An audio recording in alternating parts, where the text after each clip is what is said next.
अरे बीज डालते समय कैसे किसान देखता है कि उल्टा पड़ा है कि सीधा पड़ा है, पर डाला है, उसका कर्म है डालना, पर उसका फल अपने आप निकल आता है। बस आपसे जैसे हो जाए वैसे भगवान का नाम लेने का स्वभाव बनाओ।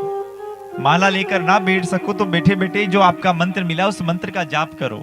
अच्छा, कौन कौन व्यक्ति अब रोज भगवान का जाप करेगा? पक्के हृदय से कहना, 1 2 हाथ लिखे रिया कि झूठ लिखे रिया, बस 5 मिनट निकालो। अगर आपने 5-5 मिनट भी भगवान का नाम लेने का स्वभाव बना लिया तो यहाँ हमारा कथा कहना और आप लोगों का सुनना सार्थक हो जाएगा। और ये हमारी सबसे बड़ी दक्षिणा होगी साहब, ये सबसे बड़ी दक्षिणा।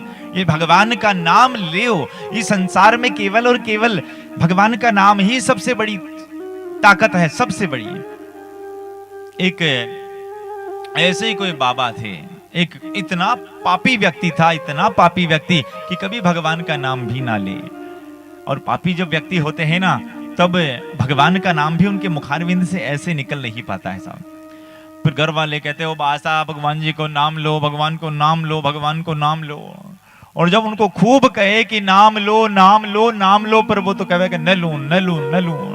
और इतने में घर वालों ने सोचा कि एक बार ये भगवान का नाम ले ले तो आनंद आ जाए। अरे बासा बोलो राम, बोलो राम, बोलो राम। तो खूब बासा को हिलाया, राम राम राम। तो इतने में बासा ने थोड़ी सी झंझनाहट में कहा, बड़ो आटो ने लो राम को नाम, जाओ था करनिया में कर लो। बस इतना कहा और बासा का राम नाम सत्य हो गया। बस इतना ही कहा, बच्चों को डांटते हुए कहा जाओ टू, मुझसे नहीं लेना है भगवान राम का नाम। बस इतना कहकर वो मर गए।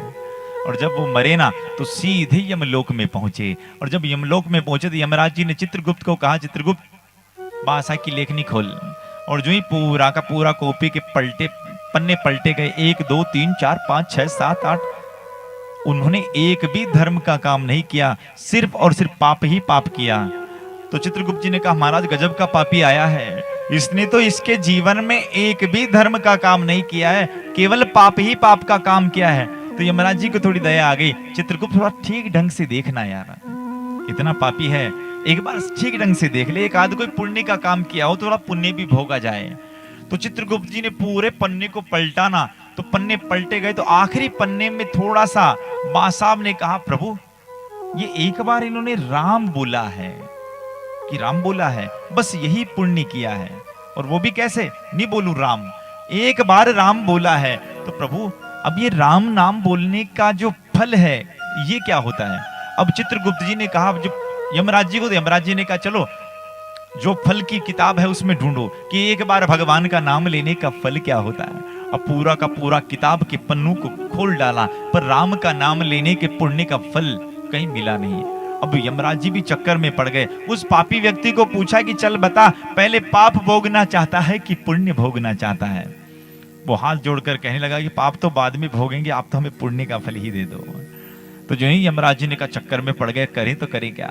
अब यमराज जी ने चित्रगुप्त को साथ में लेकर उस पापी व्यक्ति को ब्रह्मा जी के पास ले जाकर कहा कि ब्रह्मा बाबा अपने सृष्टि का निर्माण तो कर दिया, पर एक बार भगवान का नाम लिया है, एक बार राम का नाम लिया है, और राम का नाम लेने के पुण्य का फल क्या होता है ब्रह्मा जी आप बताओ। तो ब्रह्मा बाबा अपने चारों दिमाग से, चारों मुख से सोचने लगे, राम राम धरती तो बना दी, लेकिन ये भगवान का नाम लेने का जो फल है ये हमें भी पता नहीं है। कहा चलो ना त्रिपुरारी भगवान शंकर के पास चला जाए। तो सीधा उस पापी व्यक्ति को भगवान शंकर के पास ले जाया गया और कहा कि एक बार भगवान का नाम लेने का पुण्य का फल क्या होता है। भगवान भोले को जब कहा, भगवान भोले ने कहा देखो इस फल वल के बारे में तो हमें पता नहीं है, पर हाँ मुझे इतना जरूर पता है कि मैं एक बार राम का नाम लेता हूं तो मेरी समाधि लग जाती है। भाव से बोल दो ना, एक बार भगवान का नाम ले लूं तो मेरी समाधि लग जाती है। और जब इस प्रकार की बात चली, अब कहा क्या करें, एक काम करो जिसका नाम लिया है उसी को जाकर पूछ लें। अब वो पापी व्यक्ति सीधा कैलाश पर्वत के बाहर निकला और एक साइड में जाकर बैठ गया। मुंह था गयो और जो फल मिले मैंने बता दियो, अब मुझसे चला नहीं जाएगा। अब ब्रह्मा जी ने सोचा राम राम ये चलेगा नहीं तो इसका फल का कैसे पता चलेगा। इंद्र को बुलाया, अरे इंद्र आ अपने हाथी पर बिठा। अब जो ही उस पापी व्यक्ति को हाथी पर बिठाया, अब वो क्या मैंने तब गुण लाइटा गणी जावे, जो अभी आजकल ऐसे लाइट यहाँ डिस्टर्ब है ना, तो वैसे हो सकता है हवा हवा नहीं लगी होगी। तो पापी व्यक्ति ने कहा कि अरे मुझे बहुत ज्यादा गर्मी लग रही है, पवन देवता को कहो कि अरे भैया थोड़ा पंखा जला, पवन देवता पंखा कर रहे हैं।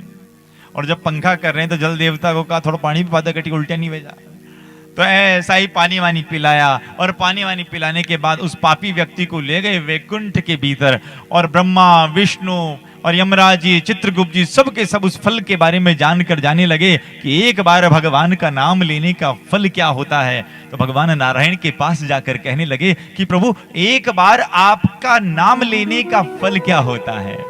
मेरे भगवान मंद मंद मुस्कुराने लगे और ब्रह्मा जी को कहने लगे, ब्रह्मा जी अभी भी समझे नहीं हो क्या?